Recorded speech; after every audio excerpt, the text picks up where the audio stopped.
Unless you are an early access patron or a YouTube member, then you're probably listening to this or watching this about a week away from the next Nintendo Direct. And if you didn't already know about that, then you probably missed my little bonus episode that I put out earlier this week. Nintendo has announced their E3 plans. On June 15th, they are going to be giving a presentation about 40 minutes focused exclusively on games for the Nintendo Switch and heavily featuring games that are coming out this year, probably a couple of games that are coming out next year. Let's talk about predictions. And before we get to predictions, I just want to say, look, I don't know any more than you do. I am just making predictions like any other weirdo on YouTube, and maybe they'll be right and maybe they won't. If you've been watching my stuff for any amount of time, you know that my favorite game of all time is Breath of the Wild 1. I adore that game. The sequel, when they announced that, kind of blew me away. I was completely not expecting that. The idea that it's supposed to be darker and more intense than Breath of the Wild 1, kind of like Majora's Mask was darker and more intense than Ocarina of Time, is very, very exciting to me. They've been working on this one for a while. I predicted when it was first announced that it was going to be a holiday 2020 game in order to come out opposite the PS5 and the Xbox Series X. That didn't happen, I assume, because 2020 was the worst year of all time. And because of that, Nintendo ended up delaying their game. Although I guess they wouldn't say that they delayed their game because they never gave a release date for it. So technically, it hasn't been delayed. And that's why Nintendo said that, the pandemic didn't force them to actually delay anything, even though it did slow down work on stuff. Now, this is Zelda's 35th anniversary, and Nintendo just got done celebrating. Sorry, I couldn't think of that word for a second. Celebrating Mario's 35th anniversary. I assume that this is going to be Zelda's 35th anniversary celebration, and we're going to see a bunch of Zelda stuff. And I don't think that Skyward Sword HD is enough to really celebrate Zelda's 35th anniversary. I don't even think Breath of the Wild 2 is enough to celebrate Zelda's 35th anniversary. So what else can Nintendo do? Well, I think that they are also going to put out a kind of like they did with Mario, where they did the 3D Mario collection. I think that we're going to see a 3D Zelda collection. I also think that we're going to see a Link Between Worlds ported to the Nintendo Switch. Now, that one may be a little less likely, mostly because that game was heavily focused on the 3D aspect of the 3DS. And I mean, I can't remember because it's been years since I've played it, but I seem to remember like the depth of field in that game was extremely important to solving some puzzles, but maybe I'm just remembering wrong. You can let me know in the comment section down below if you're watching this over at nerdnest.tv. All right, so that's Zelda out of the way.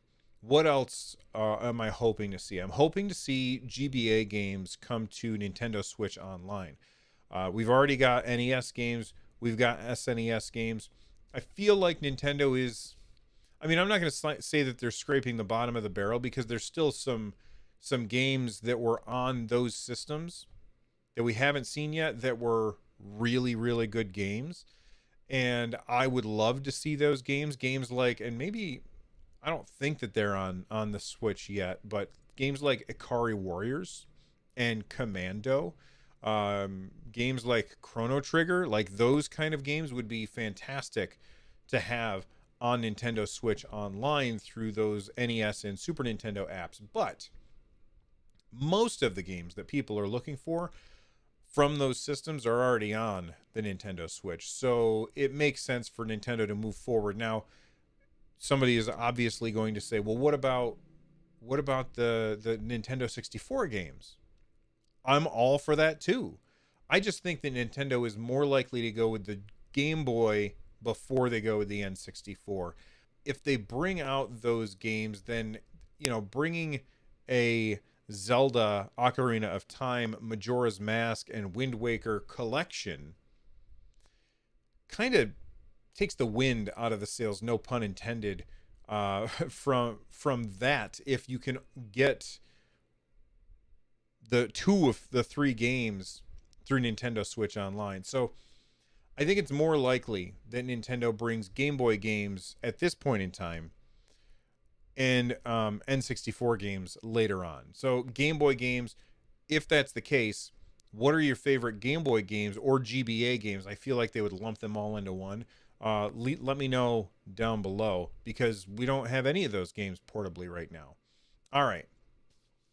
So those are games that I'm really, really hoping for. Let's talk about the things that we know are in the works, but we haven't heard anything about yet. Kind of like Zelda Breath of the Wild 2.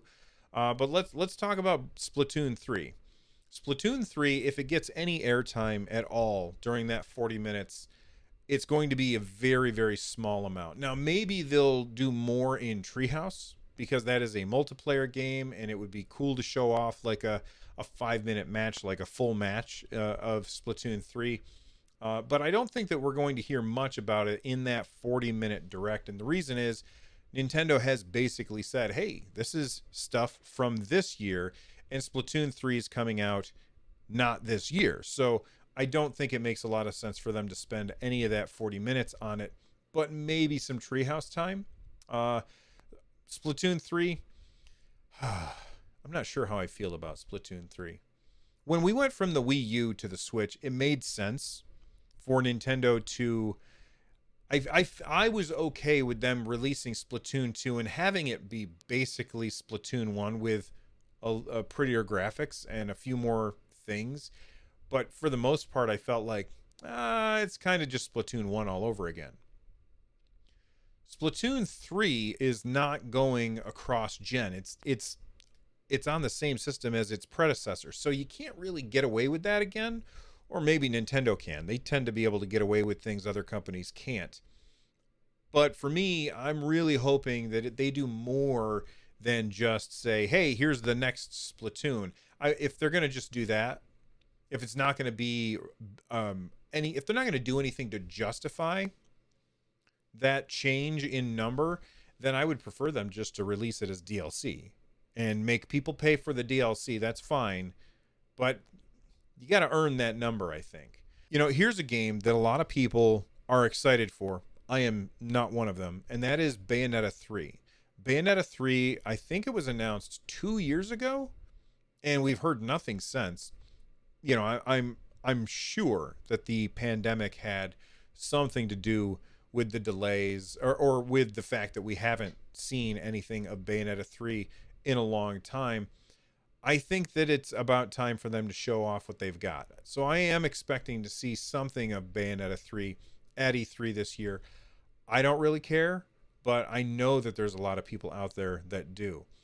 Shin Megami Tensei 5, that one I'm excited for. I've never played a Shin Megami Tensei game, but I've heard nothing but good things about it. I'm very excited to jump in with 5, and we know that that's coming out this year. Well, okay. I think that it's coming out this year. There's been some leaks that it's coming out in November, and there's story leaks to go along with that. So I think that that's very plausible. And if it's coming out this year, it makes a lot of sense that Nintendo would talk about it at E3 this year, especially because it's one of their bigger franchises in Japan that's starting to get more traction over here. So I think that Shin Megami Tensei 5, I know it's not a first-party Nintendo title, but it's definitely something that Nintendo fans are interested in. And I'm looking forward to hearing more about that game and how it's going to be different. Here's another hope from me. We've got Xenoblade Chronicles 2. We've got Xenoblade Chronicles on both of those are on the Nintendo Switch. And Xenoblade Chronicles 2 even has an expansion. But what we don't have yet is Xenoblade Chronicles X. Now, most of the Wii U catalog has been ported to the Switch. I think I'm ready to buy Xenoblade Chronicles X all over again, especially if it's been updated like as a new version for the Nintendo Switch. I thought that game was really good. A very cool open world JRPG. You could do crazy things like you had like a giant robot suit that you could wear, and then you could jump into the air and you could fly as like a plane. It was weird. A really strange, very different game. My only criticism was that the sound mixing was awful, and the soundtrack would sometimes drown out dialogue, but that's obviously something that they could fix when they remake the game. Hopefully they would. But I think the Xenoblade Chronicles has been a franchise that has been definitely gaining popularity in the West. So I do anticipate that we will get Xenoblade Chronicles X as a remake on the Nintendo Switch at some point, because the Wii U sold criminally poorly. And of the people who bought the Wii U, the people who were interested in Xenoblade games were a very, very small number. Now, because Xenoblade Chronicles 2 was so popular, Nintendo said, well, let's bring out Xenoblade Chronicles 1. And that was very, very popular as well. It makes perfect sense for X to come along. And I'm excited for it. So that's a prediction that I'm giving, is that we will get a Xenoblade Chronicles X remake, because Nintendo's running out of Wii U games to remake. Let's talk really quickly about some franchises that have been dormant for a while that we haven't heard from in a long time. That would be games like F-Zero. There were rumors, I'm going to say 2 years ago, maybe it was 3 years ago, actually. I think it was 3 years ago. We were seeing a lot of rumors that there was going to be a Star Fox F-Zero crossover game, or no, I'm sorry. It was going to be a Star Fox racing game that was very much like F-Zero, not necessarily a crossover. The last Star Fox game that we got was Star Fox Zero, which didn't do too well, and I think that it didn't do well because of the control mechanics. Well, first off, it was on the Wii U, 13.7 million worldwide sold. I mean, the Nintendo Switch has already sold 20 million just in Japan, and the Wii U only sold 13.7 million worldwide in its entire run. So it makes a lot of sense to port these games from to port these games from the Wii U to the Nintendo Switch. But porting Star Fox Zero doesn't make a lot of sense. It was a 2-screen game. You had your TV, and then you had the Wii U gamepad, and you had to play with both at the same time. Now, I never bought that game because watching somebody play it, I said to myself, this does not look like a game that I would enjoy. It looks too complicated. Keep it simple, And Nintendo absolutely did not keep Star Fox Zero simple. And so I passed on it, like a lot of people did.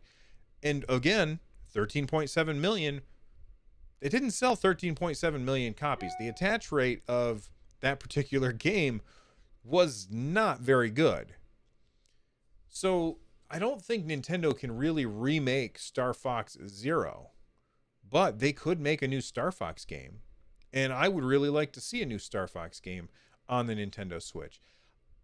I don't know that I would want it to be as on rails as the ones that I've played in the past, but there's part of me that says that's what makes Star Fox is the on rails. You know what I mean? But I'm interested. I want to see what Nintendo does with Star Fox, and I'd like to see a new Star Fox game. I would also like to see a new F-Zero game. I mean, I couldn't even tell you the last F-Zero game that there was. And to be fair, I mean, I love the original F-Zero.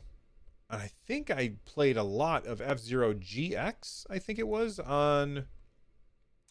Was that a GameCube game? I think it was a GameCube game. But I didn't play any of the other ones. And I think that there's a lot of people like that. And I think Nintendo knows that the F-Zero games don't sell incredibly well, even though we are always talking about them.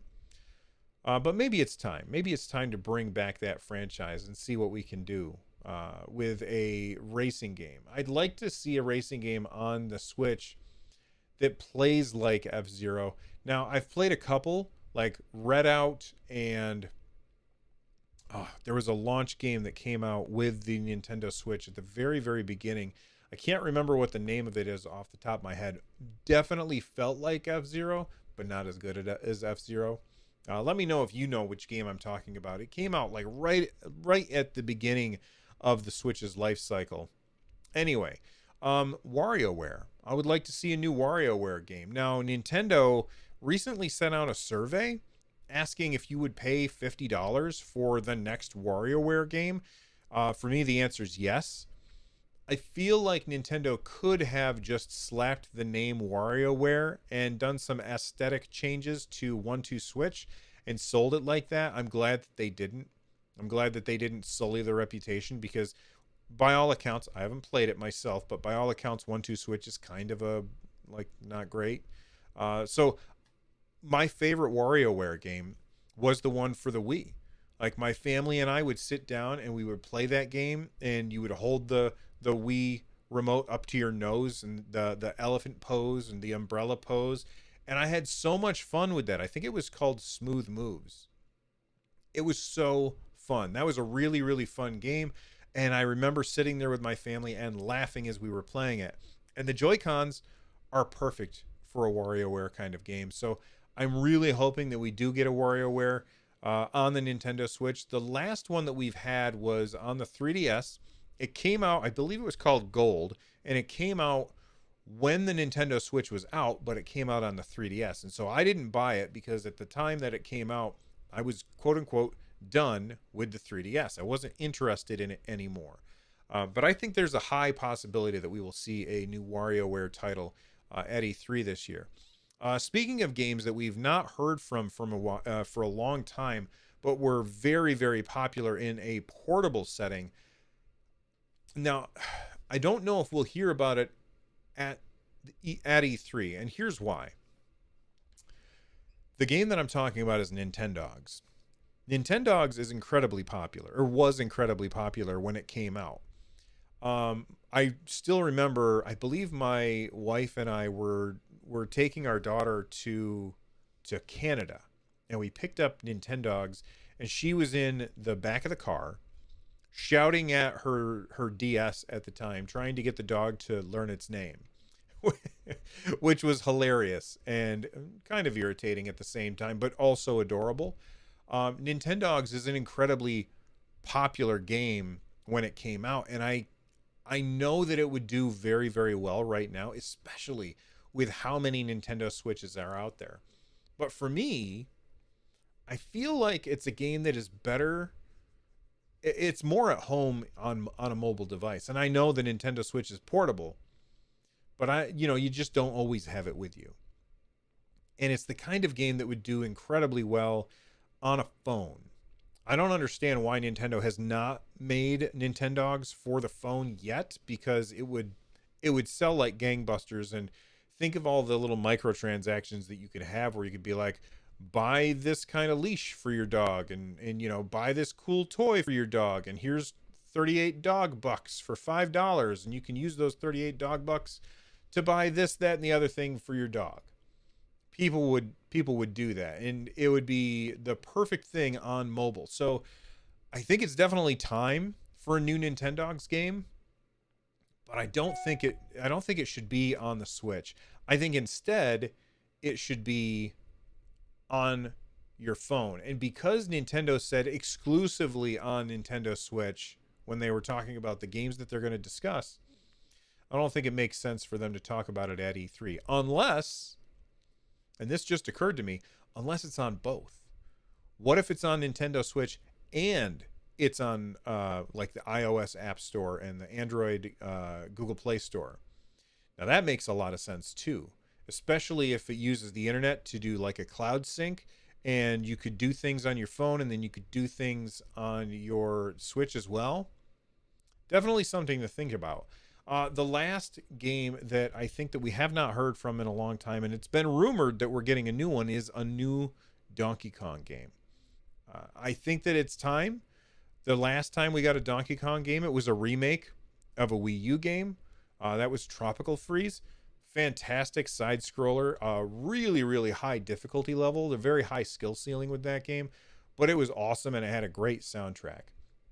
I think it makes a lot of sense for us to get a new side scrolling Donkey Kong game, or perhaps even a 3D platforming Donkey Kong game.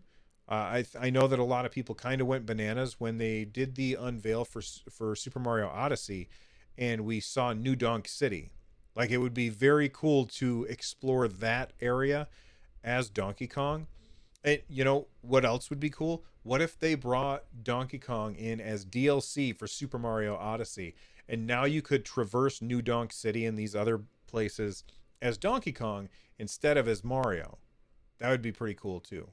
But although a lot of people would be mad because, you know, we got to play as Luigi in that game. We just got to be able to go find balloons for him, which was weird but awesome at the same time. All right, well, that's it for my predictions for E3. Before we get out of here, I just want to tell everybody this really cool thing. Well, okay, maybe it's terrible. It might not be cool. It might be really bad. I haven't watched it yet. One of the worst movies ever made is the Super Mario Brothers movie from 1993. And I guess somebody found 20 minutes of extra footage, and they edited that footage in to the movie, and you can watch it over at the Internet Archive. I'll put a link in the description down below if you're watching on my YouTube channel. I'll try and put a link in the description of the podcast as well, so you guys can check that out. I'm very interested in watching it. Does it save this awful movie? I don't think it will. But you know what? It might be one of those things where it's kind of fun to just watch a really, really bad movie going into it knowing that it's going to be bad. But we've got 20 minutes of extra footage of the Super Mario Brothers 1993 movie over at the Internet Archive. I think that's awesome, and I'm excited to check it out. I'm going to try to watch it before the next episode of Nintendo Switchcraft so that I can discuss it. Although, you know what? The next time that we have an episode of Nintendo Switchcraft, it's going to be like E3 time. So I don't know if I'm going to be able to talk about it then. I'll talk about it at some point, but I got to watch it first. Speaking of talking about things, I have been talking a lot about iOS, macOS, and the Apple ecosystem on my new YouTube channel, which if you haven't checked it out yet, please go over there and subscribe. It doesn't cost you anything, and you can always change your mind later. But on YouTube, look for Bill Fairchild. You'll see my stupid face as the icon. And if you are an Apple user like I am, then expect videos over there as well. Anyway, that's it for this episode of Nintendo Switchcraft. Thank you very much for listening or watching if you are over on YouTube. And I will see you next time. Bye-bye, everybody.